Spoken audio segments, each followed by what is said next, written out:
Ofihla iziphambeko zakhe akayikuphumelela. Underline that. Kungakhathalekile ukuthi ulimela kangakanani.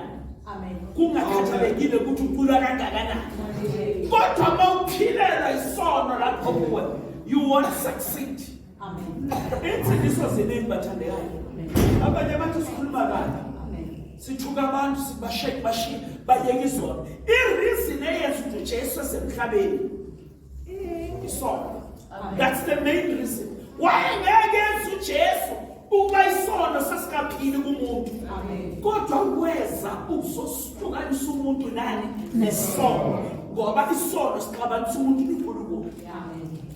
Uma uphile esonweni awusiyeni umngani kaNkulunkulu. It's impossible. Namhlanje sinabantu abathi bangabazalwane kodwa bayathakatha. Uzalwane nomuntu kodwa uyathakatha